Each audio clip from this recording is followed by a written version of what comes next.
tuan-tuan pada malam ini.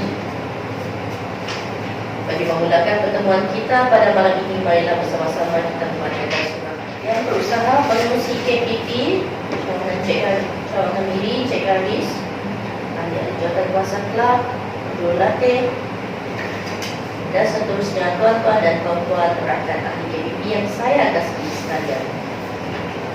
Bagi memulakan majlis kita pada malam ini, saya dengan sukacitanya mempersilakan Pengerusi KPP Cawangan Miri, Cik Haris, untuk menyampaikan ucapan dan secara ringkas memperkenalkan kelab pidato perdana kepada tetamu kita. Dan silakan. Selamat datang ke kelab pidato perdana Miri. Alhamdulillah malam ini kita berjumpa lagi di kelas yang ke-9 untuk sesi kedua ini.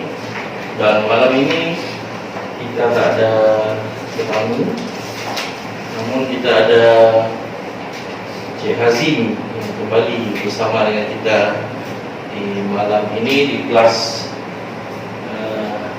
pertama yang dimasukinya pada tahun 2020. Betul kan? Ada dia ada. Yang kedua, tanya. Yang lainnya kita ucapkan tanya juga. Sekiranya ada apa-apa perubahan, kita akan beritahu lah untuk kelas yang akan datang. Saya jalan-jalan ni supaya saya masuk dalam frame. Terima kasih pengurusi majlis, pengacara majlis pada malam ini, Puan Nurtani. Pada malam ini kita akan belajar mengenai tajuk laporan. Laporan ini boleh didapati di dalam buku siri 28 ucapan Pemidato Versatil. Apakah ucapan laporan? Ianya diletakkan di dalam kumpulan ucapan untuk memberitahu, seperti pemberitahuan lah. Biasa kita lihat laporan-laporan ini lebih kurang lah apa yang saya nampak adalah lebih kurang seperti mana pembaca berita. Dia nak sampaikan berita-berita terkini, maka benda-benda ni perlu ada pada dia. Okey. Apakah itu laporan? Hasil sebuah penelitian terhadap penyelidikan, prestasi, aktiviti dan kejadian. Hasil dapatan ini dibentangkan secara bertulis atau lisan kepada pihak atasan atau pihak yang berkepentingan bagi membuat keputusan. Straightforward pula. Jelas ya? Mudah nak difaham. Ianya adalah satu penyelidikan ataupun aktiviti ataupun kejadian yang dibentangkan secara bertulis ataupun lisan kepada satu pihak yang lain yang berkepentingan untuk membuat keputusan. Apakah contoh-contoh ucapan laporan? Laporan kemajuan projek ataupun syarikat, seperti mana yang kita biasa lihat dalam pengurusan sesebuah syarikat. Biasalah kita lihat ni dalam drama kan, drama TV. Dalam drama TV itu adalah pengarah syarikat ni panggil mesyuarat, lepas tu dia panggil semua dia punya pengurus-pengurus untuk dia dengar apakah prestasi syarikat dia. Jadi di sini pengurus tadi akan membentangkan apakah yang berlaku di dalam syarikat tersebut, untungkah, rugikah, apa masalahkah dan sebagainya. Diadakan juga laporan seperti laporan kemalangan dalam syarikat-syarikat besar. Keselamatan adalah sangat-sangat penting. Saya rasa Encik Hazim pun biasa dengan benda ini. Safety adalah sangat-sangat penting. Sekiranya ada kemalangan, maka ianya merupakan perkara yang bukan kecil, bukan alang kepalang katanya. Walaupun kemalangan kecil ataupun kemalangan yang dahsyat, yang lebih besar. Segala kemalangan kita anggap serius di dalam sesuatu syarikat-syarikat besar ataupun industri besar seperti ini. Jadi ada juga laporan kemalangan, laporan peluang-peluang pelaburan. Ini biasa dibentangkan oleh broker-broker, pegawai-pegawai bank, yang kita panggil dia tu yang macam public mutual, ejen unit trust, nama unit trust dalam bahasa Melayu, saham amanah. Okey. Baik, kita teruskan. Bagaimanakah cara menyampaikan ucapan ini? Berikut adalah panduan ringkas menyedia dan menyampaikan laporan. A. Nyatakan perkara utama yang ingin anda sentuh. Laporan adalah berdasarkan sesuatu perkara. Jadi dia mesti ada satu topik tersebut, perkara utama yang ingin anda sentuh. Jadi kalau kemalanganlah dia. Kalau prestasi syarikat tu prestasi syarikatlah dia. Kalau mengenai pembabitan remaja sekarang, itulah dia. Jadi laporan ini mengenai apa? Skop khusus untuk laporan, apakah yang merangkumi laporan tersebut dan mengapa laporan ini diperlukan. Jadi ini merupakan salah satu daripada apa yang perlu ada di dalam satu laporan. Laporan ini mengandungi, jadi kita kena nyatakan laporan ini mengandungi apa, berapa section. Apakah laporan-laporan di dalam sana. Nyatakan ringkasan aliran laporan tersebut. Pertama sekali adalah ini, kedua adalah ini, yang ketiga adalah ini. Jadi laporan ini mengandungi 3 bahagian. Pertama bahagian adalah keselamatan, yang kedua adalah prestasi syarikat, yang ketiga adalah terima kasih Tuan. Contohnya, terangkan proses penyelidikan anda, sumber maklumat, kaedah analisis, dasar penilaian yang digunakan. Jadi di sini contohnya kalau kita membuat satu penilaian mengenai prestasi syarikat tadi, dari mana kita dapat sumber?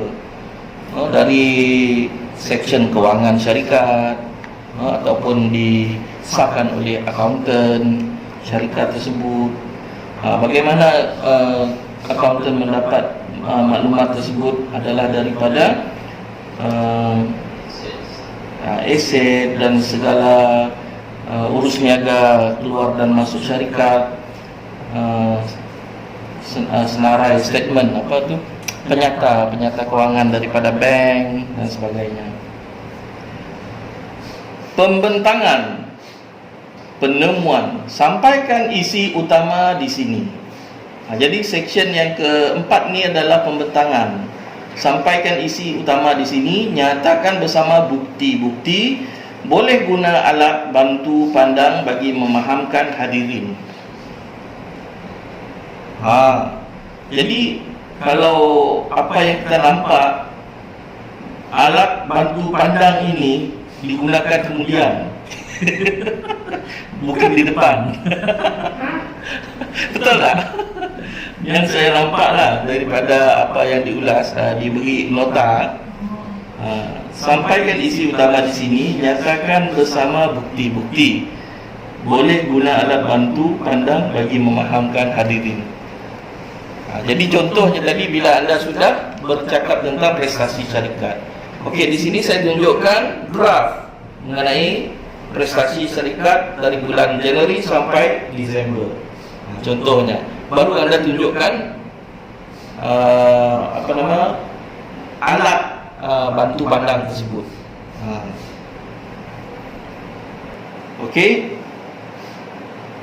Sesi soal jawab. Selepas itu kita buka untuk sesi soal jawab. Dengar soalan dengan teliti dan jawab dengan jelas. Dan akhir sekali adalah penutup, berikan saranan bagi merungkai apa yang dihadapi atau nyatakan kekuatan dan kelemahan laporan ini dan biarkan hadirin menilai. Jadi untuk sesi latihan kita, ianya perlu ada saranan dan apakah yang kita rungkai, nyatakan kekuatan dan kelemahan laporan ini dan biarkan hadirin menilai. Hadirin perlu menilai lah setelah anda siap dengan setelah anda tutup laporan tersebut. Okey. Jadi ini adalah nota yang diberikan, saya membacanya. Boleh tak kita balik kepada buku siri 28 ucapan? Kalau tak ada, dalam screenshot tu ada, saya rasa. Okey, kembali kepada ini. Kita dengar. Boleh tak? Ada? Muka surat 22. Muka surat 22. Boleh baca dulu? Boleh baca dulu? Hazim? Apa itu laporan? Ucapan untuk memberitahu tugasan 6. Laporan. Apa itu laporan? Laporan merupakan hasil daripada sebuah penyelidikan yang biasanya disampaikan kepada pihak atasan ataupun pihak yang berkuasa membuat keputusan berdasarkan laporan tersebut. Kerap kali pihak itu jugalah yang telah meminta agar laporan itu disediakan dan diletakkan. Sebuah laporan biasanya terdiri daripada laporan tertulis dan laporan lisan, di mana laporan lisan adalah ringkasan kepada laporan tertulis yang lebih panjang dan terperinci. Yang berikut adalah contoh-contoh laporan. Laporan pencapaian kemajuan syarikat atau mana-mana bahagian projek. Laporan peluang-peluang pelaporan untuk syarikat. Laporan kerja, apa yang telah dilakukan. Laporan kemalangan. Laporan untuk mengesahkan atau tidak suatu dakwaan. Cara membuat ucapan ini: pertama, memulakan laporan anda dengan menyebut perkara utama yang akan disentuh. Laporan ini adalah mengenai apa, dan ruang lingkup laporan ini. Ruang lingkup sesebuah laporan perlu khusus. Seterusnya, beri latar belakang pada laporan ini. Mengapa laporan ini diperlukan? Namun itu, elakkan daripada memberi latar belakang yang terlalu umum atau panjang lebar. Yang kedua, seterusnya senaraikan secara ringkas penemuan-penemuan utama yang akan diletakkan di dalam laporan ini, ataupun beri ringkasan aliran laporan. Yang ketiga, sebelum masuk kepada butir-butir penemuan, terangkan sedikit mengenai proses penyelidikan anda, sumber maklumat, kaedah analisis dan dasar membuat penilaian. Sebagai contoh, jika anda telah menjalankan sebuah tinjauan, anda perlu memberitahu bagaimana sampel diambil. Bagaimana sampel dipilih, apakah saiz sampel, soalan-soalan yang ditanya, kaedah semakan yang digunakan dan lain-lain. Yang keempat, letakkan setiap penemuan anda di atas bersama dengan bukti-buktinya. Bahagian ini perlu diberi keutamaan. Yang kelima, sesuaikan laporan anda pada tahap pengetahuan dan pemahaman pendengar. Anda digalakkan untuk menggunakan alat bantu pandang, terutamanya ketika memberi penerangan yang melibatkan angka atau perengkaan. Yang keenam, setelah menyampaikan hujah-hujah utama, beri peluang kepada para pendengar untuk mengajukan soalan. Ketujuh, di dalam penutup, beri saranan anda untuk menyelesaikan masalah atau merungkai isu yang dihadapi. Jika anda tiada saranan yang cukup, anda boleh menggariskan kekuatan dan kelemahan laporan anda dan membiarkan pendengar membuat penilaian sendiri. Yang kedelapan, gunakan kesemua kemahiran pengucapan awam termasuk bahasa tubuh dan pelbagaian suara. Tugasan anda. Okey. Terima kasih Cik Azim. Sebenarnya kita selalu potong, bagi-bagi. Tapi oleh kerana kita lama tak dengar suara Encik Azim, saya biarkan dia berterusan.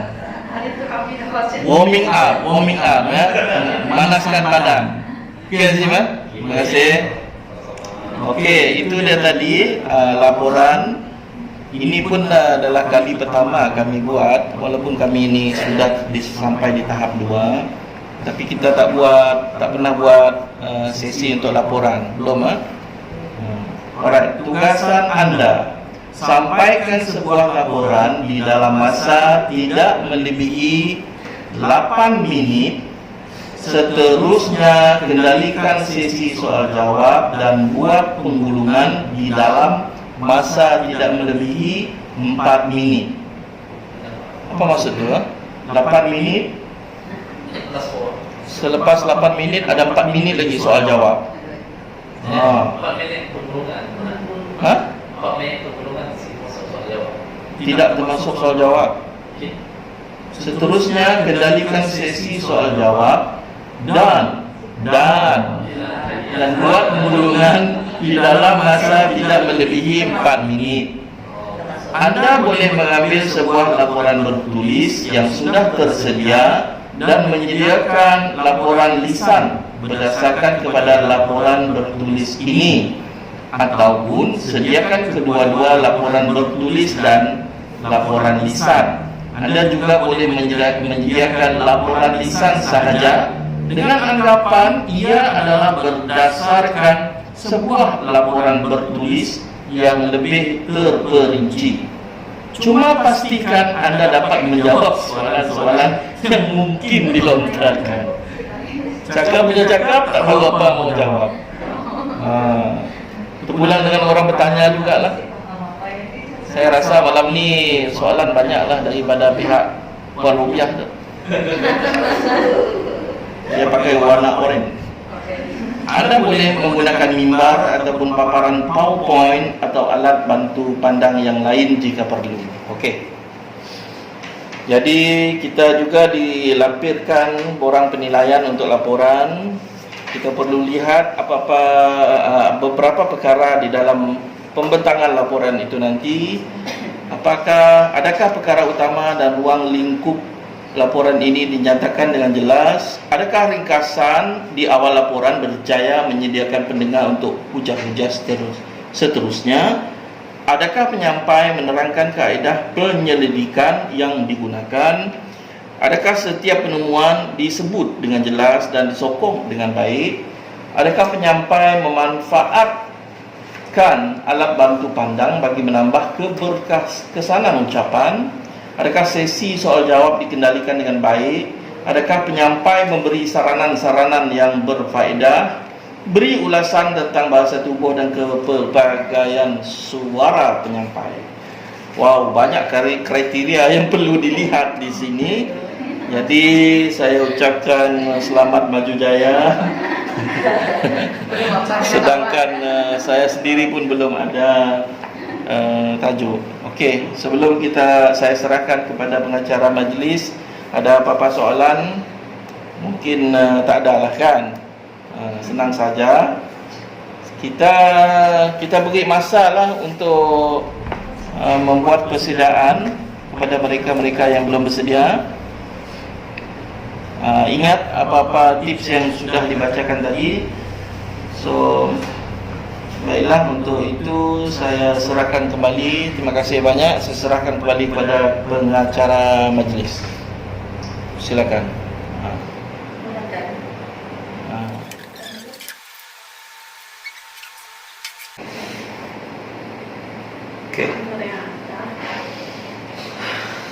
Okey. Hadirin yang dikasihi sekalian, sebelum kita ke sesi latihan, saya ingin pastikan semua yang hadir telah pun menuliskan nama sendiri dan tajuk ucapan laporan pada malam ini di dalam borang yang disediakan. Sekarang tibalah masa sesi latihan ucapan laporan oleh ahli-ahli KPP Cawangan Miri. Dipersilakan pemidato kita yang pertama pada malam ini, iaitu Puan Rupiah, dengan tajuk laporannya maklum balas ibu bapa terhadap Zero Project Policy. Reject policy. Zero Reject Policy. Dipersilakan. Dipersilakan. Assalamualaikum, selamat sejahtera kepada rakan-rakan seperjuangan di dalam bilik yang indah ini pada pertemuan kita yang kedua dalam bulan yang pertama dalam bulan Mac ya. Sebelum saya meneruskan lagi perkongsian saya pada malam ini, ingin saya mengupas sedikit apa laporan saya, perkongsian laporan saya pada malam ini. Kebanyakan ulasan saya adalah dipetik daripada tulisan Aziati Ahmad dari Astro Awani bertarikh 18 Disember 2018. Bidang pendidikan sangat sinonim kepada kita semua ya. Dan tentunya sebagai pendidik ataupun ibu bapa dan semua kalangan masyarakat pernah mendengar sebelum ini, yaitu saranan kerajaan, yaitu di bawah Kementerian Pendidikan memperkenalkan satu polisi yang bernama Zero Reject Policy, ataupun dalam bahasa Malaysianya polisi kosong ataupun zero penolakan terhadap murid-murid berkeperluan khas. Murid-murid berkeperluan khas maksudnya pelajar-pelajar yang mempunyai ketidakupayaan daripada segi pembelajaran ataupun fizikal. So ada mereka pelajar-pelajar yang lemah, pelajar-pelajar autisma, pelajar-pelajar yang mengalami cerebral palsy, ataupun yang mempunyai masalah pendengaran dan penglihatan. Sebagaimana yang kita sedia maklum, ramai anak-anak istimewa ataupun yang berkeperluan khas telah ketinggalan ataupun tercicir daripada pelajaran. Bukannya ibu bapa enggan menghantar anak-anak mereka ke sekolah, tetapi sebab kekangan prasarana ataupun penerimaan masyarakat, penerimaan para pendidik di sekolah-sekolah tertentu. Dengan terlaksananya polisi Zero Reject Policy ini, Kementerian Pendidikan berhasrat supaya semua murid-murid berkeperluan khas diberi peluang untuk memasuki sekolah-sekolah yang ada program pendidikan khas integrasi ataupun PPKI, inklusif ataupun sekolah khas. Jadi di bawah Akta Pendidikan 1996, Akta 505, ibu bapa boleh disabit kesalahan jika gagal mendaftar anak-anak yang mencecah umur 6 tahun untuk mendaftar di sekolah-sekolah khas ataupun PPKI ataupun inklusif. Pada Menteri Pendidikan Dr. Mazri Malik telah mengumumkan bahawa polisi yang dilaksanakan ini bukanlah baru, tetapi untuk melaksanakannya pada tahun 2019. Sekarang kita dah masuk ke tahun 2020. Kita hendak meninjau ataupun nak mengkaji adakah polisi kerajaan ini telah berjalan dengan lancar pada tahun ini. Saya telah membuat beberapa tinjauan penyelidikan berdasarkan kepada pengalaman ataupun tidak falas, maklum malas daripada ibu bapa. Adakah polisi ini memberi manfaat kepada mereka? Dan sesungguhnya polisi ini mendatangkan banyak kebaikan kepada ibu bapa, tetapi harus diingati sesuatu polisi itu tidak selalunya berjalan lancar. Contohnya PPKI, Program Pendidikan Khas Integriti ya, dia dijalankan di sekolah aliran perdana mereka mengadakan satu blok ataupun bilik belajar di kawasan yang sama, sekolah yang sama, tetapi pelajar-pelajar yang ada berkeperluan khas. Di mana dalam satu kelas ada ramai pelajar dengan satu cikgu dan pembantu pengurusan murid. Dan walaupun kerajaan menyarankan supaya anak-anak berkeperluan khas ini diwajibkan mendaftar ataupun dimestikan mendaftar di sekolah-sekolah khas kerajaan ini, tidak semua anak-anak ini diterima oleh pihak sekolah karena ada berbagai masalah. Sama ada pihak sekolah tersebut kekurangan tenaga pengajar yang terlatih ataupun masalah anak-anak yang tak dapat dibendung. Contohnya ada ibu bapa yang menghantar anaknya ke sekolah khas di aliran perdana waktu pagi, sedangkan waktu persekolahan tamat pada pukul 12, tetapi pukul 9 pihak sekolah telah menghubungi ibu bapa suruh datang mengambil anaknya di sekolah karena anaknya bermasalah. Jadi di sini bukannya ibu bapa tidak menghantar anaknya ke sekolah khas, tetapi pihak sekolah tersebut yang tidak menyediakan kemudahan yang berupa cikgu-cikgu terlatih untuk menangani anak-anak yang menghadapi masalah.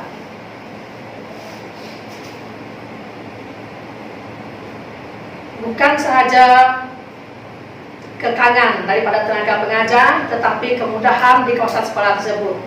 Adakah sekolah tersebut telah dilengkapi dengan prasarana mesra OKU ataupun mesra murid-murid berkeperluan khas?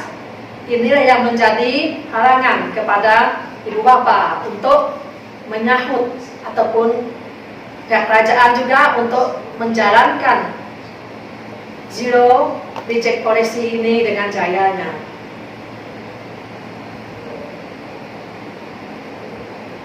Sebelum saya meneruskan lagi kupasan ini ataupun ucapan saya, pendengar sekalian, pengalir sekalian, ada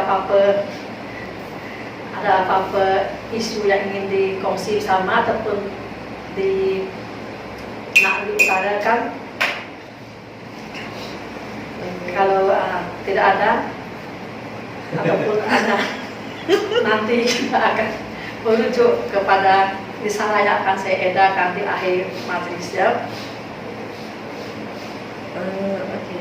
Soalan yang pertama, saya nak tanya bagaimana dengan cikgu pendidikan khas? Adakah mereka akan dilatih khas untuk sekolah tersebut? Ya, kalau budak itu dihantar ke sekolah khas memang cikgu yang terlatih, tetapi kenyataannya sekarang budak yang ditempatkan di sekolah aliran perdana yang bercampur dengan budak-budak khas bukannya cikgu yang terlatih yang menjaga ataupun yang mengajar anak-anak khas tersebut. Di sinilah dikatakannya masalah kekurangan guru terlatih. Yang kerajaan berusaha untuk menangani masalah ini secepat yang mungkin.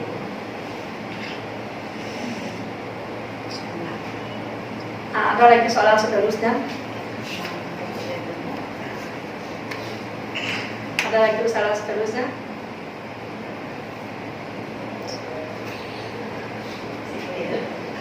Oke, kalau tak ada seterusnya saya ingin lagi kongsi ya.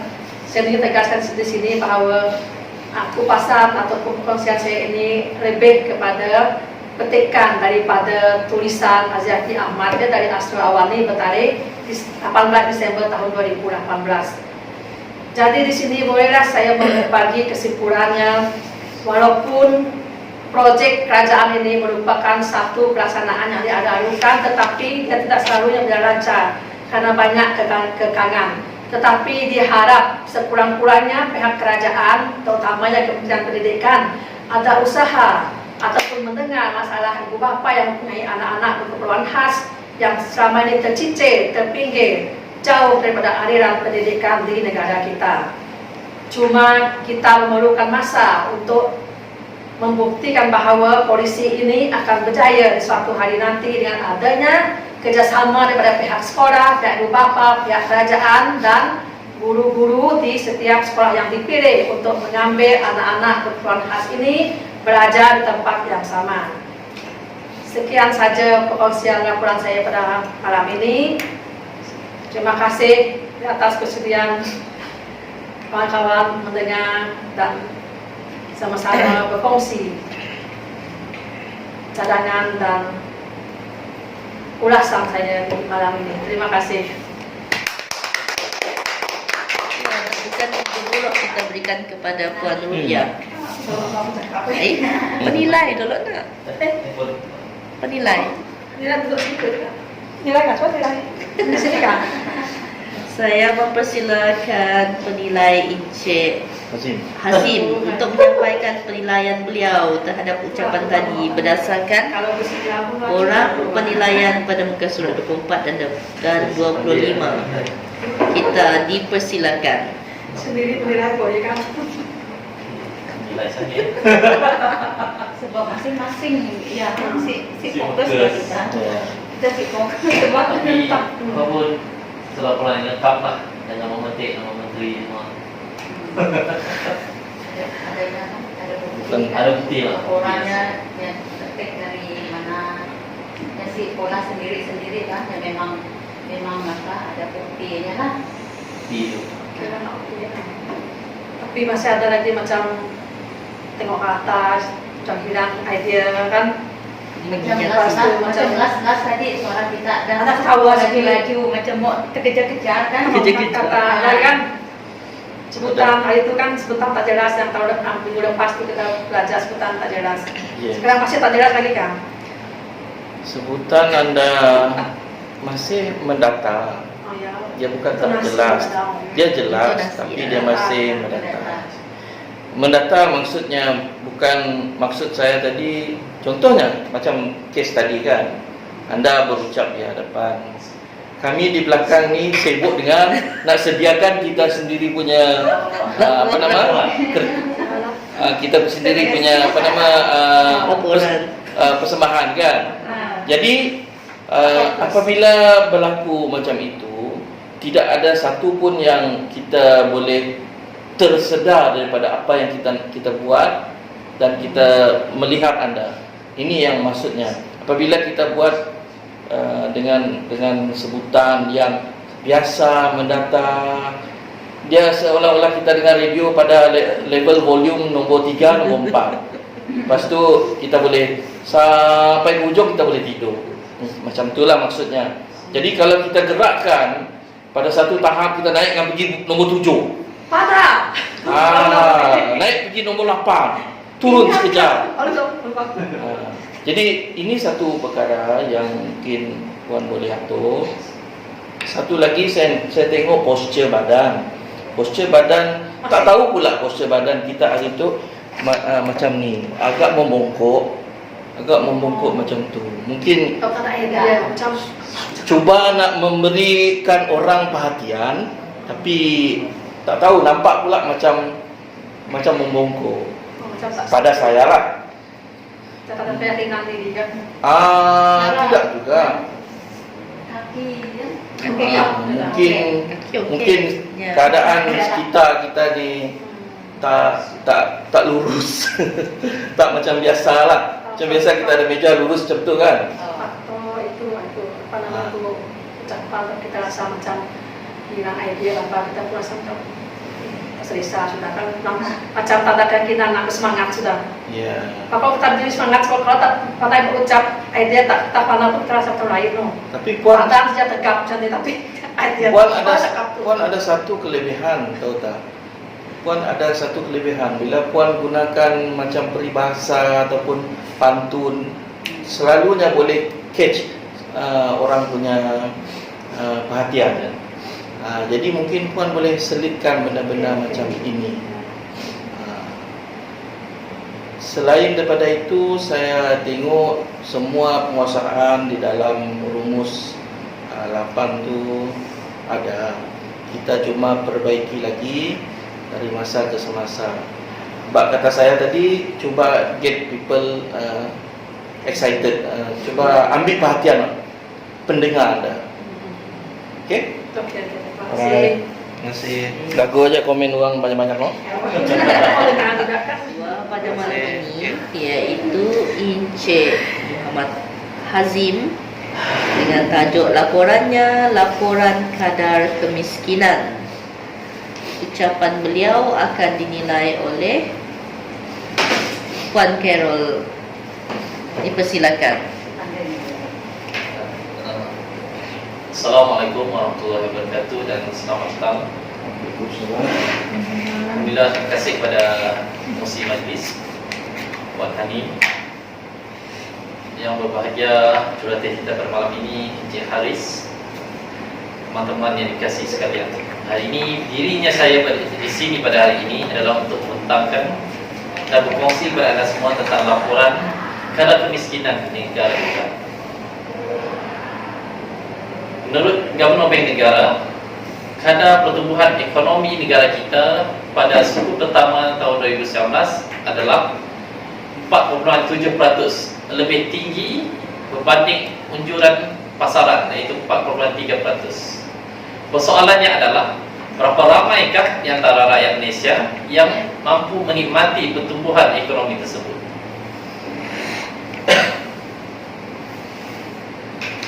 Baru-baru ini kita dikejutkan dengan, tidaklah baru sangat, pada tahun lepas kita dikejutkan dengan kenyataan oleh pelapor khas Pertubuhan Bangsa-Bangsa Bersatu, Philip Alston. Menurut kenyataan beliau, kadar kemiskinan di negara kita ini adalah kurang lebih 15%, iaitu jauh lebih tinggi daripada statistik yang didapat oleh kerajaan, iaitu 0.4%. Kadar 0.4% yang diperolehi sebelum ini tidak menunjukkan realiti sebenar masyarakat di peringkat akal ubi negara kita. Menurut ahli ekonomi negara, iaitu Dr. Muhammad Abdul Khalid, melalui buku beliau Antara Dua Darjat Agihan Pendapatan di Malaysia, kata beliau, jurang pendapatan antara rakyat Malaysia di negara ini kian melebar. Jurang pendapatan antara 20% golongan yang atas, iaitu kaya, dengan golongan 40% golongan bawahan, iaitu yang miskin, telah melebar sehingga ke RM13,000 pada tahun 2016. Bagaimana ini boleh berlaku? Menurut seorang lagi ahli ekonomi, iaitu Dr. Nazari Ismail, pensyarah kanan, Profesor Nazari Ismail, pensyarah kanan Universiti Malaya. Menurut beliau, kaedah yang digunakan oleh kerajaan sebelum ini, iaitu menggunakan garis panduan kemiskinan RM980 bagi sebuah keluarga yang mempunyai 4 orang ahli. Nampak tak logik kan? Kebanyakan negara yang maju menggunakan kaedah kemiskinan relatif. Kaedah kemiskinan relatif ini diukur melalui dengan menggunakan kadar pendapatan median penduduk di negara tersebut. Dengan menggunakan pendapatan median, sesiapa yang tidak mempunyai pendapatan ataupun mempunyai pendapatan yang kurang daripada 60% daripada pendapatan median negara tersebut dikatakan miskin. Sebagai contoh, kadar pendapatan median di Malaysia adalah RM5,000. 60% daripada RM5,000 adalah RM3,000. Maksudnya, sesiapa ataupun rakyat Malaysia yang mempunyai pendapatan kurang daripada RM3,000 jatuh di bawah kategori kemiskinan.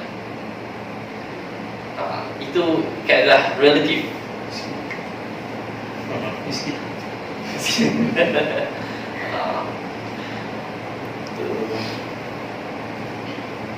Menurut Dr. Muhammad Hanif lagi, beliau katakan, menurut statistik perangkaan negara, kadar kemiskinan di Malaysia adalah kurang daripada 1%. Namun begitu, kata beliau, ramai di antara rakyat Malaysia ada kemungkinan untuk jatuh ke dalam kategori miskin. Sebagai contohnya, dia kata statistik daripada Bank Negara mengatakan pada 100 orang responden, hanya 8 orang sahaja yang mempunyai simpanan cukup untuk 8 bulan. Ini bermaksud sekiranya kita ditimpa kesusahan ataupun musibah, kita akan kebarangkalian besarnya akan jatuh ke dalam kemiskinan. Sebagai contoh, kita nak membiayai bil perubatan, berbelanja untuk membaiki rumah ataupun kereta, dan yang paling kronik adalah apabila kita diberhentikan kerja serta-merta.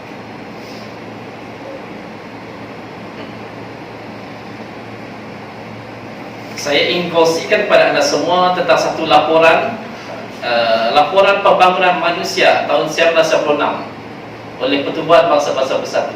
Walaupun laporan ini sudah lama, tapi saya rasa laporan ini masih lagi relevan untuk pada masa ini.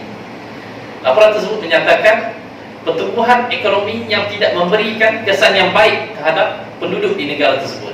Yang pertama, pertumbuhan dengan pengangguran. Perkembangan ekonomi tidak memberikan lowongan pekerjaan kepada rakyat di negara tersebut.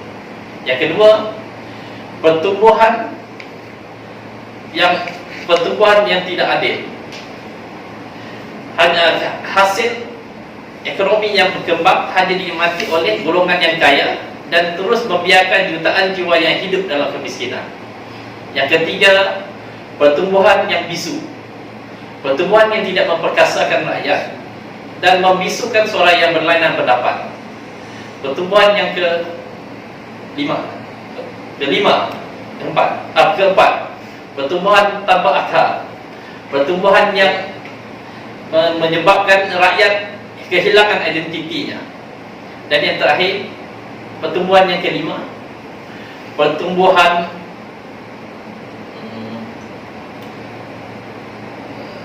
apa itu lupa pula.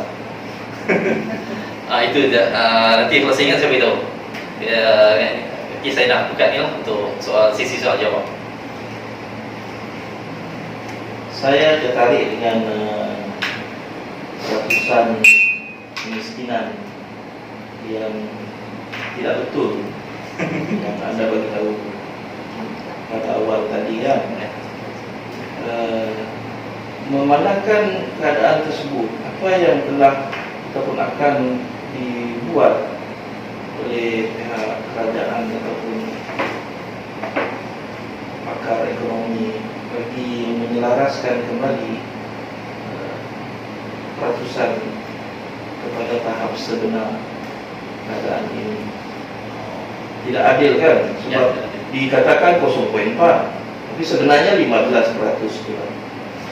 Ini apa yang saya bacalah melalui buku Antara Dua Darjat. Antara saranan yang dikemukakan oleh Dr. Muhammad Khalid adalah, sebagai contoh, boleh katakan ada satu golongan yang kaya merupakan daripada hasil warisan warisan daripada ibu bapa ataupun nenek moyang lah, yang mana harta warisan tidak boleh dicukai. Dan satu antaranya adalah cukai untuk orang kaya ataupun cukai pelaburan saham. Kalau sebelum ini saham antara benda yang tak dikenakan cukai. Olehnya perkara ini saya sudah pun dikenalkan, kalau tidak silap saya, mengenalkan cukai untuk saham, penjual dan beli saham. Apakah pendapat anda kepada situasi yang berlaku di sekitar kita di Miri sekarang ini? Apa yang saya nampak, terdapat banyak bangunan-bangunan premis komersial yang dibina, kedai-kedai di serata tempat di Miri ini, dan akhirnya ia menampakkan bahawa kedai tersebut seolah-olah tidak ada penghuni, tidak dibeli ataupun dibeli kita pun tak tahu dia punya status. Contohnya seperti mana yang ada di yang disebut Miri Central, yang sekarang belum Central lagi, yang dekat hospital Miri itu, bypass. Jadi ini contoh yang boleh kita lihat dan pembangunan yang banyak kita lihat di kawasan Permai Jaya dan juga Senadi, kedai-kedai yang ada, namun ia tidak menampakkan kegiatan ekonomi yang sihat. Seolah-olah macam ghost town pula. Jadi apakah yang berlaku? Saya ingin menambah sikit lah yang soalan yang pertama tadi, saya lupa, baru teringat. Sebagai contoh cukai, sebelum ini kerajaan melaksanakan cukai GST ya. Cukai GST bukanlah cukai yang tidak bagus ataupun cukai yang zalim. Kalau cukai GST tidak bagus, mana mungkin negara yang maju melaksanakan GST seperti Singapura, Australia dan ada di antara di Eropah. Namun begitu, kadar 6% yang dikenakan pada peringkat permulaan ada terlalu tinggi untuk kita yang baru nak kenal dengan cukai. Dan cukai GST ini merupakan cukai yang mencukaikan segala macam pembelian, termasuk ini maknanya semua, sama ada orang kaya ataupun orang miskin, yang bekerja, tidak bekerja, yang masih dewasa ataupun yang sedang belajar, semuanya kena bayar GST. Boleh dikenakan, tapi mungkin dengan kadar yang lebih rendah. Kalau GST tak bagus, mustahil negara maju melaksanakan cukai tersebut. Tapi bagi tahu GST Malaysia paling rendah. 600 agak tinggi. Sebab sebagai contoh Singapura, peringkat permulaan mereka berkenalkan dengan kadar hanya 3%. Dan dia akan naiklah. Sekarang ni 6, sekarang ni mungkin lebih pada 6. Yang soalan kedua tadi berkaitan dengan properti ya, ataupun hartanah. Satu masalah hartanah adalah apabila wujudnya pihak-pihak yang orang kata macam dia bukan beli nak simpan ataupun nak berniaga, tapi dia beli untuk apa panggil? Untuk atas angin. Keadaan tersebut menyebabkan lambakan hartanah yang dibeli tapi tidak berjaya dijual. Maknanya Beli maknanya tujuan asal seseorang itu membeli adalah untuk menjual semula dalam keadaan yang segera. Namun begitu, apabila tidak berjaya dijual, masalahnya adalah lambakan properti yang dibeli tapi tidak terjual, dan orang itu kali tidak berjaya menyelesaikan pinjaman-pinjaman tanah tersebut, dan menyebabkan banyaklah lambakan hartanah apa semua, dan menyebabkan benda itu jadi terbantut. Bila beli properti subsale, harganya kita tahu memang jauh lebih mahal berbanding beli first hand. Bersangkutan juga dengan tidak ada pekerjaan. Ya. Sebab beli kedai, tapi kedai tak beroperasi, ekonomi tak berjalan, kerja pun tak ada. Contohnya. Okey. Jadi saya rasa Cik Azim boleh tutup. Tutup bang. Ya, ini saranan saya untuk menangani masalah ini. Jika kita berbicara tentang ekonomi, ianya harus mengangkat ataupun menyelesaikan masalah kehidupan manusia. Kebijakan ekonomi juga harus menjawab soalan-soalan kehidupan manusia dan mengangkat martabat manusia itu sendiri. Oleh itu, dengan kadar kemiskinan yang baru yang dilaporkan oleh pihak PBB, kita harus menerima dengan hati yang terbuka dan mencari jalan penyelesaian yang lebih mampan untuk menangani masalah kemiskinan tersebut. Oleh itu, garis kemiskinan dan juga gaji minima yang dikemukakan oleh kerajaan tidak lagi relevan. Maknanya kerajaan harus menyediakan ataupun memperkenalkan lagi, menaikkan lagi gaji minimum untuk rakyat di Malaysia. Sebagai contoh, di Sarawak hanya kurang daripada 1,000. Mustahil, macam tak logik. Sedangkan barang keperluan asas di sini lebih mahal daripada di Semenanjung. Sekarang 1,200 pada bandar-bandar utama. Ya. Tapi bandar-bandar yang tak utama masih pada tahap 1,100. Ya. Betul. Okey. Terima kasih. Okey, terima kasih. Tajuk Azim memang sangat menarik. Dan menarik minat saya. Hadirin dan dikasihi sekalian, Dipersilakan pula pemidato kita yang ketiga pada malam ini, iaitu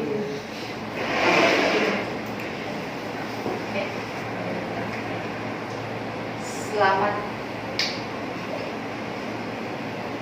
Salam sejahtera dan selamat malam saya ucapkan kepada semua ahli pidato perdana Miri. Tajuk perkongsian saya pada malam hari ini adalah kemurungan di kalangan pelajar. Masalah kemurungan di kalangan pelajar semakin merunsingkan berbagai pihak di negara kita. Apakah itu kemurungan ataupun depression?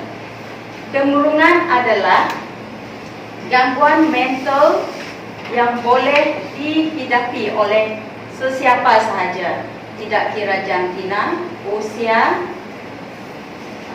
latar belakang hidup, status ekonomi dan taraf pendidikan.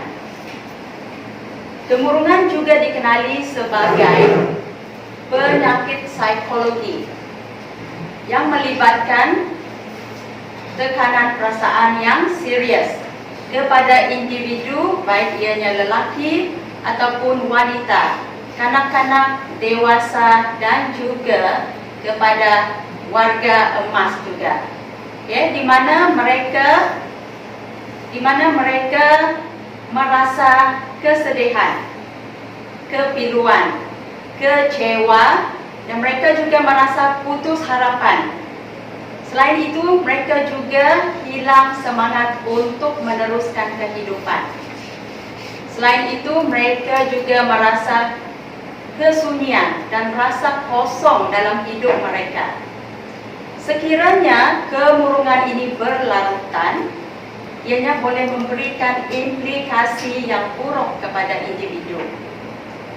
Menurut ramalan Pertubuhan Kesehatan Sedunia, yaitu WHO, bahawa masalah kemurungan adalah punca kepada penyakit mental yang akan naik ke tangga yang kedua teratas selepas penyakit jantung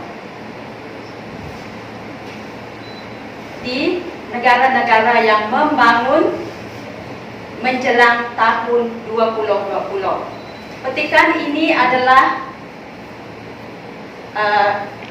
ini adalah menurut laporan wartawan Syamirah Syufi dalam laporannya di Berita TV RTM pada 6 April 2017. Baiklah para hadirin sekalian, apa pulakah kesannya kepada para pelajar belia kita yang mengalami kemurungan ini? Kesannya adalah sekiranya ia tidak dirawat, dibendung, maka ia boleh mengakibatkan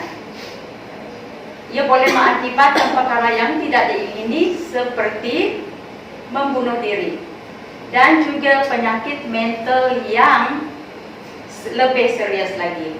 Selain itu, dia juga boleh menjejaskan berbagai aspek dalam kehidupan seseorang yang mengalami kemurungan, seperti dari segi emosi, dari segi sosial dan juga fizikal mereka.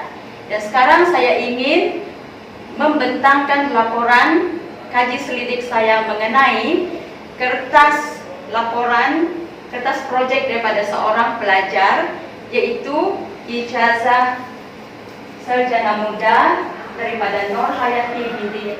Kajiannya terhadap faktor kemurungan bagi pelajar darjah 4, 5 dan 6 di 3 buah sekolah di Johor Bahru. Okay? Next. Kajian ini dijalankan kerana penyelidik melihat masalah kemurungan ini sudah menjadi satu masalah yang telah melanda masyarakat kita, terutama sekali pelajar-pelajar sekolah, di mana mereka lebih terdedah kepada masalah kemurungan. Ia juga bertujuan supaya masalah kemurungan dapat dikurangkan ataupun dicegah.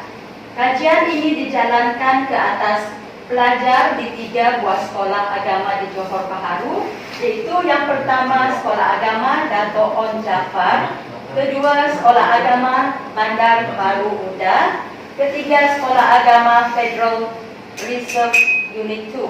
Kajian ini menggunakan persempelan bertujuan merujuk kepada prosedur persempelan yang mana sekumpulan subjek yang mempunyai ciri-ciri tertentu dipilih sebagai responden kajian. Seramai 250 pelajar digunakan sebagai sampel kajian. Okay, next. Penyelidik menggunakan inventory kemurungan teks dan soal selidik yang mengandungi 3 bahagian. Ini adalah cara macam mana nak mengkajikan pelajar di 3 buah sekolah. Okay. Bahagian A yang dikaji adalah latar belakang pelajar kemurungan. Bahagian B, faktor-faktor dan jenis salah laku yang dilakukan pelajar kemurungan. Dan bahagian C, persepsi pelajar terhadap pendekatan kaunseling bagi menangani masalah kemurungan. Kajian juga menumpukan kepada 3 faktor, yaitu faktor keluarga, persekitaran, dan juga faktor sosial. Okay. Analisa data. Maklumat yang diperolehi tadi melalui soal selidik akan diproses dan dianalisis. Di dalam pemrosesan data, pengkaji menggunakan perisian statistical package for the social science versi 16.0 dengan mengambil kaedah bilangan dan peratusan. Next. Okay, ini adalah jadual yang telah dikaji selidik tadi dan telah dinilaikan menjadi data. Okay, kalau kita melihat faktor keluarga menyumbangkan 2.5%, jadi maknanya ia masih di tahap sederhana. Manakala faktor persekitaran 2.21% sederhana, faktor sosial 2.57 juga masih di tahap sederhana. Daripada hasil selidik ini dapatlah disimpulkan bahawa tahap kemurungan pelajar berada di tahap yang masih sederhana lagi. Okay. Selain itu, ketiga-tiga faktor yang membawa kepada kemurungan juga berada pada tahap sederhana, yang mana faktor penyumbang tertinggi ialah faktor persekitaran diikuti faktor sosial dan faktor keluarga. Faham? Next. Ini katanya. Okay, menurut kajian beliau, faktor-faktor yang mempengaruhi kemurungan dalam kalangan pelajar sekolah agama Kerajaan Johor ialah yang pertama, masalah halangan komunikasi. Yang kedua, masalah interaksi sosial yang berkaitan dengan pergaulan rakan sebaya. Dan yang ketiga, masalah pencapaian prestasi akademik. Keempat, kejutan budaya persekitaran. Kelima, masalah keluarga, pribadi, dan mereka dibebani dengan jadual masa yang ketat. Secara umumnya dapat dilihat bahawa tahap kemurungan pelajar adalah sederhana. Bagaimanapun perkara ini tidak boleh dipandang remeh kerana sekiranya ia tidak dikawal dari awal, dikuatiri kesan buruk daripada situasi ini dapat menjejaskan kelangsungan hidup pelajar. Okay, ini adalah beberapa faktor yang telah dikaji selidik oleh Nur Hayati Yaakob tadi. Okay. Next. Kalau yang next ini merupakan cara mengatasi. Cukup kan? Cukup. Okay, saya cuma menerangkan faktor sajalah. Kalau yang ini dia lebih kepada macam mana cara-cara kita nak mengatasi. Untuk shortcut kita punya tu supaya Buka soalannya. supaya Ada soalan? Saya nak tanya soalan. Satu perkara yang perlu dilihat adalah kesinambungan daripada apa yang anda telah laporkan, iaitu ini adalah kemurungan di antara pelajar-pelajar ataupun anak-anak yang berusia agak muda kan, di darjah 456. Okey. Ada juga yang sudah kembali ke sekolah menengah, habis sekolah menengah mereka mula menghadapi masalah. Saya rasa pada tahap sekolah ini masih lagi dapat kita bendung, dapat kita atasi ataupun dapat kita kawal. Tetapi selepas sekolah, apa yang boleh mereka yang so-called ada masalah ini, di manakah mereka boleh pergi, ke manakah mereka boleh menyuarakan ataupun berkongsi masalah. Sebab nampaknya macam sekiranya ada permasalahan keluarga contoh, mereka nampaknya macam sendirian, tak tahu nak cakap dengan siapa, sebab di rumah memang keluarga dan masalah itu adalah berkaitan dengan keluarga. So di mana mereka nak pergi? Jadi ini yang kita hadapi. Boleh Puan sedikit rumuskan? Ya, sebenarnya masalah kemurungan ini sebenarnya adalah yang melibatkan masalah ini adalah lebih kepada faktor keluarga juga. Di mana apabila mereka merasa tidak disisih oleh keluarga, terutama sekali macam ibu bapa yang mereka terlalu sibuk dengan pekerjaan dan aktiviti harian, maka mereka tidak mempunyai masa untuk anak-anak. Jadi kalau ada anak-anak yang mengalami kesedihan ataupun tidak dipedulikan, jadi ini juga yang menyebabkan kepada kemurungan juga. Jadi sebenarnya apa yang perlu kita lakukan adalah kita kena berikan kesedaran kepada ibu bapa juga lah, supaya mereka memiliki rasa kasih sayang, perhatian terhadap anak-anak mereka. Memang daripada permulaan semasa belajar di sekolah rendah seperti yang kita telah lihat laporan tadi, memang cara kemurungan di tahap rendah, sekolah rendah memang berlainan. Kalau mereka pergi ke tahap yang tingkatan juga, oleh kerana pertukaran persekitaran kan, jadi cara kemurungan yang mereka alami pun berlainan, lebih tinggi lagi seperti daripada sekolah rendah. Jadi siapa yang main peranan dalam hal ini adalah daripada cikgu, daripada ibu bapa juga. Sebenarnya perlu ada hubungan yang baik antara ibu bapa dengan anak-anak.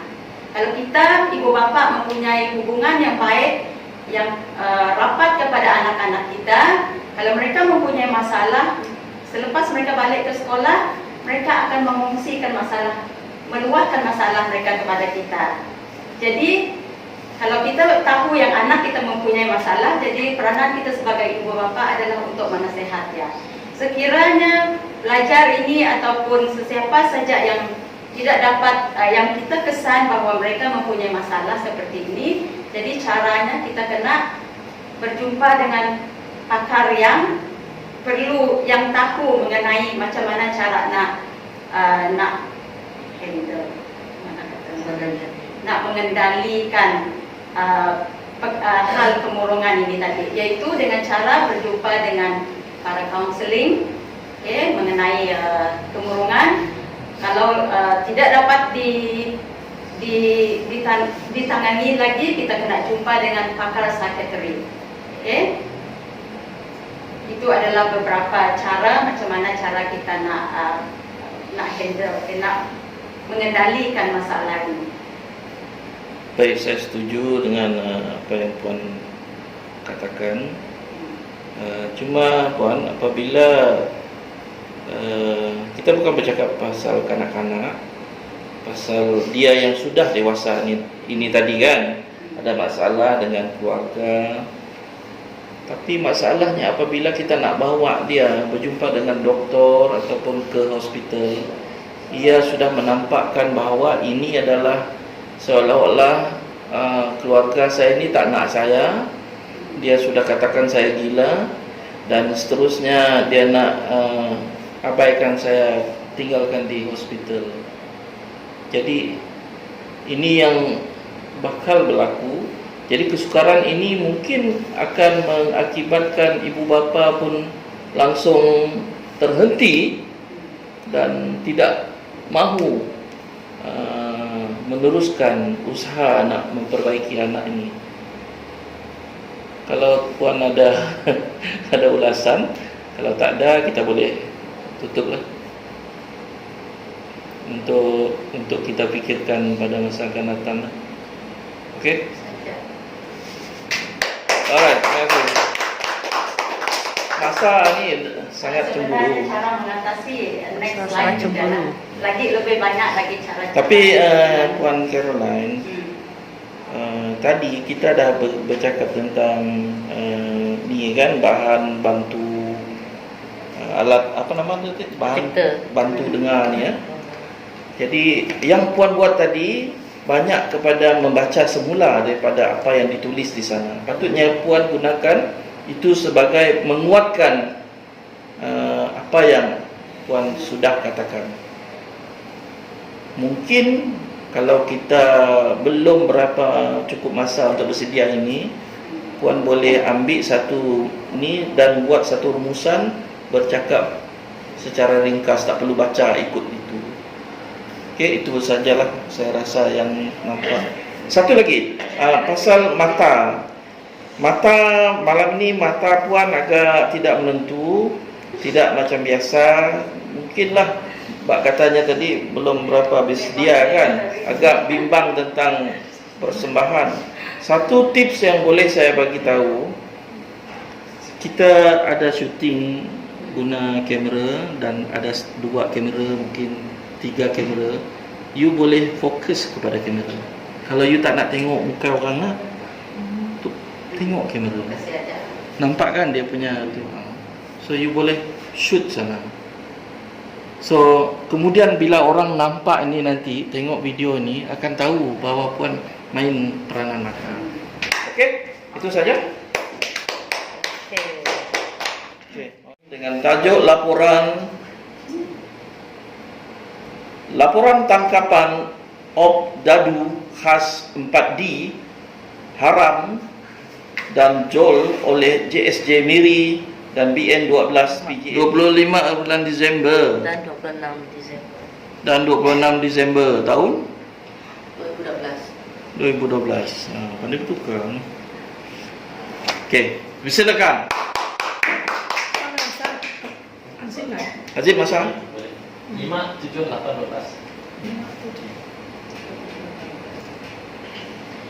Okay, selamat malam kepada rakan-rakan sekalian.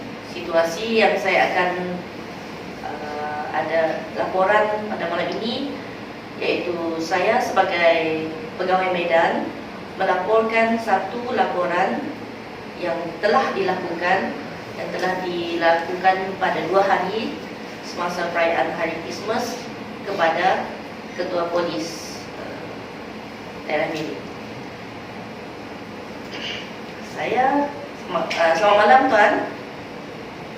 Saya sebagai pegawai Medan, iaitu Puan Nohani binti Ibrahim, ingin melaporkan laporan tangkapan judi online dan laporan 4D haram bersama Jabatan Siasatan Jenayah dan Batalion 12 PGA. Ringkasan yang saya akan lakukan yang saya akan beritahu pada malam ini, jumlah serbuan yang telah kami lakukan selama 2 hari 1 malam, iaitu bermula pada 25 hari bulan 12 2012 sehingga 26 hari bulan 12 2012, mulai jam 8 malam sehingga 8 pagi hari yang berikutnya.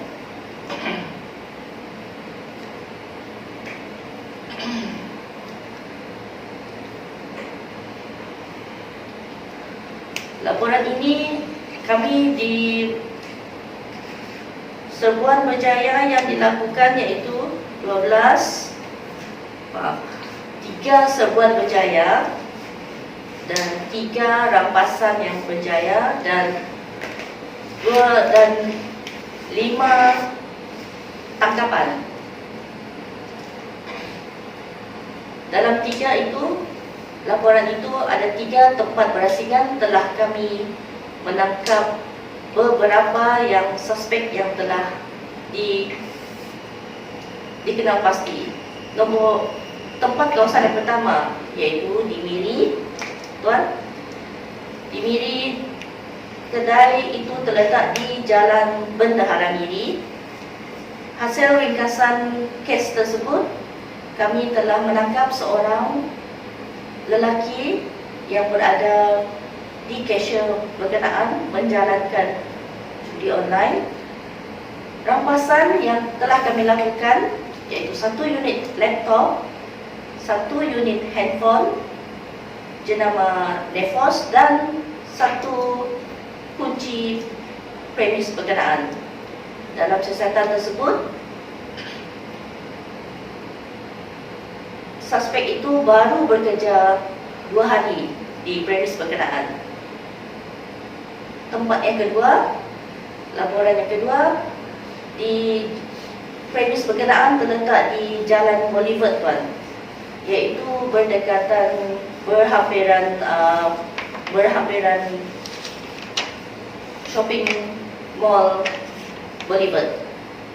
Di situ kami telah menangkap 2 perempuan, tuan, dan seorang lelaki. Ketiga-tiganya adalah 3 warga negara asing, tuan.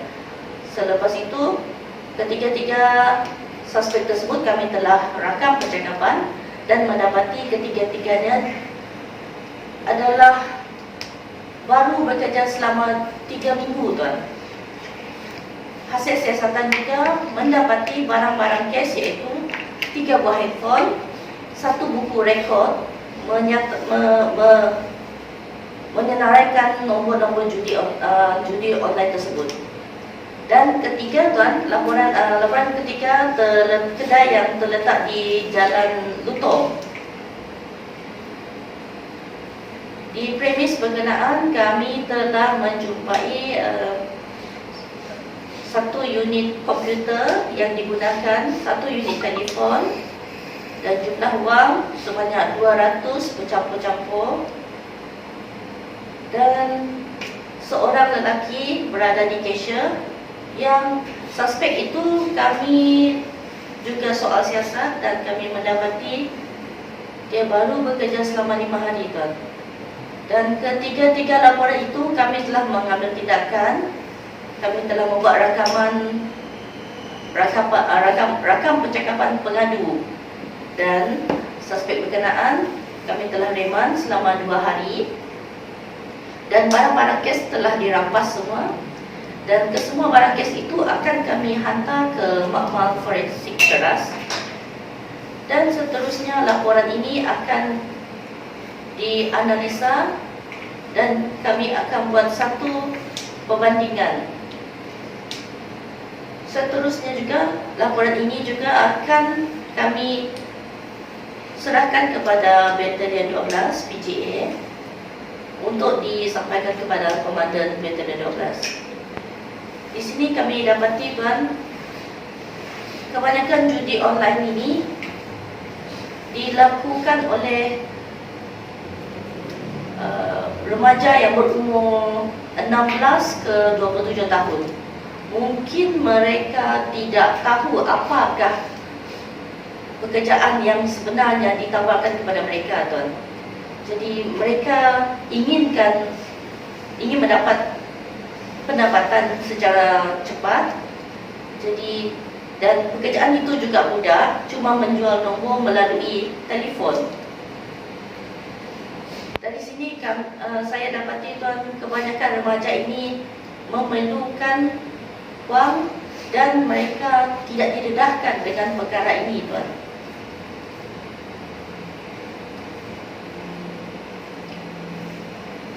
Sekian saja laporan saya, tuan. Tuan,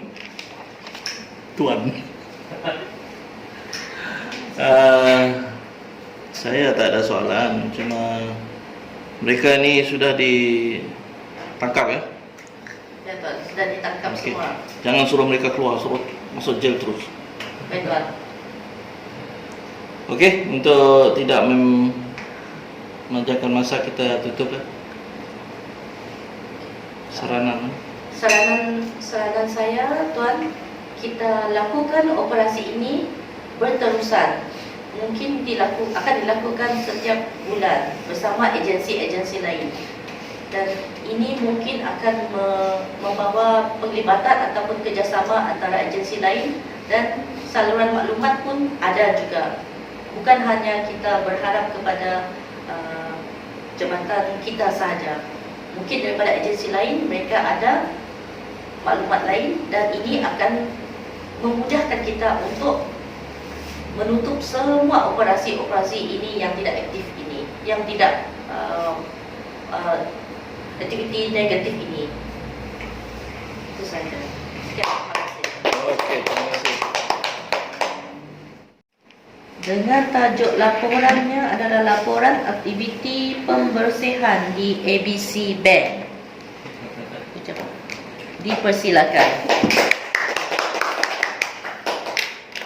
Terima kasih Puan Pengerusi Majlis.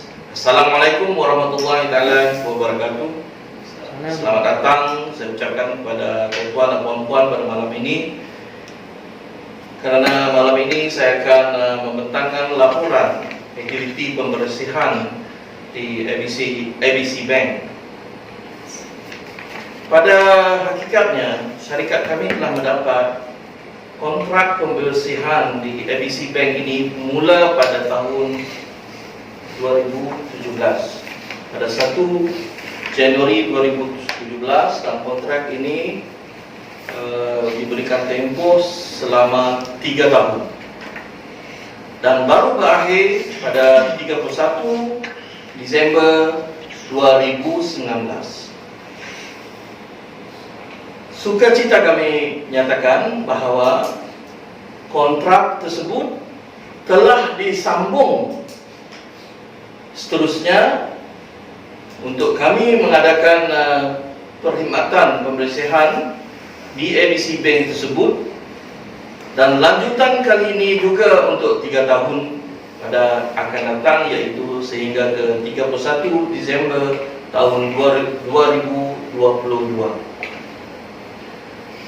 Apa yang kami lakukan di dalam pembersihan ABC Bank, ia merangkumi keseluruhan kerja-kerja pembersihan di dalam premis yang ada ABC Bank seluruh Sabah dan Sarawak. Kami membuat pembersihan meja, kerusi, mengelap meja, kerusi serta alat-alatan di seluruh bank, membersihkan lantai, memvacuum kapet, dan yang paling utama adalah membersihkan tandas. Sebab ini adalah satu tempat kritikal untuk pembersihan yang dijalankan. Di samping pembersihan tersebut, kami juga ada melaksanakan pembersihan intensif seperti pembersihan lantai jubin dan juga pembersihan kapet, shampoo kapet, dan juga pembersihan kapet. Ini kita jalankan berjadual. Dalam erti kata berjadual ini, tuan-tuan dan puan-puan, lebih kurang sekali dalam 1 tahun. Kerjanya agak sukar, tetapi ia sangat diperlukan untuk kita lakukan, sebab ia menjaga keadaan premis agar ia boleh bertahan lama. Apa yang kami boleh katakan bahawa pembersihan yang dijalankan sekadar untuk menjaga standard ABC Bank, untuk memberikan pelanggan-pelanggan selesa dengan keadaan persekitaran. Namun pada penghujung tahun 2019 kami telah diberitahu bahawa ada satu desas-desus mengenai satu jangkitan virus yang sangat bahaya yang mula tular. Dan ini saya mula dengar pada 15 Disember 2019. Dan ianya adalah dari negara China. Pada 31 Disember 2019, negara China telah mengumumkan secara formal bahawa penyakit pada ketika itu diberikan nama coronavirus 2019, nCoV 2019, kerana ianya datang daripada keluarga coronavirus. Ia adalah baru, N adalah baru, new. Now, pada sekitar bulan Januari, pembersihan kami telah mula disarankan untuk dibuat lebih serius, kerana ia adalah persediaan untuk menangani keadaan virus coronavirus ini. Jadi banyak persediaan yang kami lakukan pada setakat 31 Januari. Yang anda boleh tahu nampak adalah penggunaan Dettol yang amat meluas di sekitar bank. Mungkin anda masuk bank-bank tersebut pada masa itu, bau Dettol yang amat kuat anda boleh terhidu. Dan penggunaan masker mulut sangat-sangat diperlukan, sehingga kami membekalkan kepada pihak ABC Bank swab, alkohol swab yang biasa digunakan apabila sebelum anda injek tu, sapu dengan alkohol dan injek. Alkohol swab ini satu yang diperlukan kerana pada masa itu tidak ada hand sanitizer, stok untuk hand sanitizer seluruh Miri dan seluruh Sarawak Sabah tak ada, habis sebab manusia dah mula panik. Jadi kami membekalkan alkohol swab sebagai salah satu alternatif untuk orang mencuci tangan, membersihkan tangan mereka sebelum masuk ke ABC Bank ataupun selepas mereka di dalam bank tersebut. Tahu tak anda, setakat pada hari ini 6 Mac 2020 sudah ada seramai 3.345 kematian daripada COVID-19. Dia sudah diberi nama COVID-19. 3.345 dan sebanyak 97,000 kes yang telah dikenal pasti di seluruh dunia, lebih kurang dalam 85 buah negara. Jadi ini kebimbangan yang ada, dan World Health Organization telah mengumumkan bahawa ini adalah darurat kesihatan pada 31 Januari yang lepas. Mereka mengumumkan bahawa sekarang kita telah bertumpu dengan satu penyakit ini. Jadi aktiviti pembersihan di ABC Bank kami telah buat lebih agresif untuk kami dapat menepati cita rasa pelanggan kami di ABC Bank tersebut. Apa yang boleh saya katakan buat masa ini adalah setakat mana yang kita mampu untuk mengelakkan penyakit ini untuk menular, kita akan buat. Jadi jagalah kebersihan anda, cuci tangan, sebaik mana anda bersentuhan dengan orang pun ataupun dengan barang, dengan kursi, meja di tempat-tempat yang anda tak biasa pergi ini. Selepas itu cuci tangan. Okey, saya buka kalau ada soalan-soalan sebelum kita menutup tirai pada malam ini. Saya nak bagi soalan. Adakah ini tertumpu kepada agensi bank sahaja? Bagaimana dengan agensi-agensi lain? Memandangkan kami mengadakan aktiviti pembersihan di bank, maka laporan yang saya nyatakan adalah untuk di bank tuan. Saya percaya bahawa agensi-agensi lain juga telah mengambil langkah-langkah untuk untuk membanteras penularan virus COVID-19 ini. Ada soalan lain yang tak berapa susah untuk jawab? Cik Aziz? Bagaimana dengan penjagaan kereta? Adakah satu mekanikal untuk kita bersihkan kereta daripada sebarang virus itu untuk Kereta kami belum buat lagi urusan seperti ini. so kata virus tu senang attach dengan besi kan? Ya. Jadi saranan saya sekiranya anda mendapati bahawa kereta anda ada bau-bau yang pelik-pelik ni. Jadi kalau hari panas jemur lah. Ambil Dettol dan spray-spray di dalam tu dan buat pembersihan yang agak biasa lah. Kami belum pernah buat pembersihan di kereta. Jadi pendek katanya saya ucapkan terima kasih kerana hadir pada malam ini. Dan saranan saya adalah jagalah kebersihan anda walau di mana anda berada. Assalamualaikum warahmatullahi wabarakatuh. Sekarang pun dah 10.25. Jadi untuk pendekkan masa, saya rasa kita ucapkan terima kasih kepada anda yang hadir pada malam ini.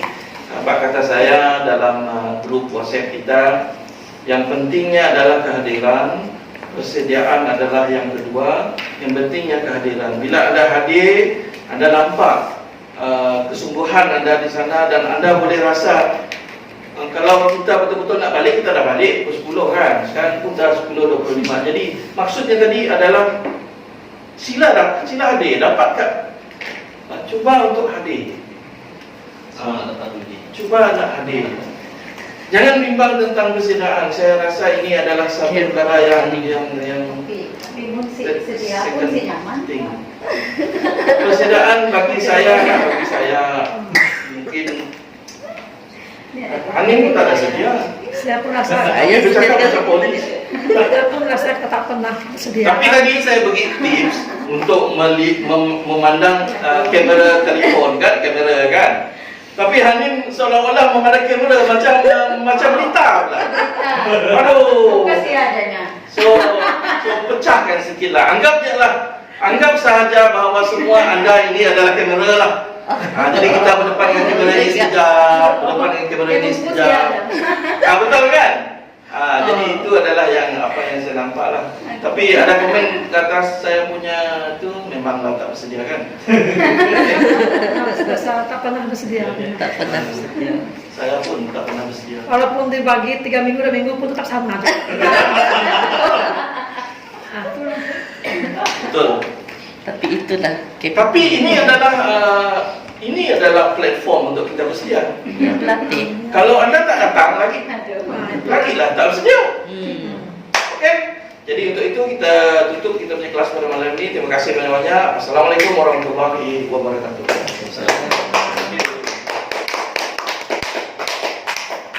Kalau dapat kelas jangan buat 1 minggu. Ya, tapi yang Kita ini tunda hari itu. Sebenarnya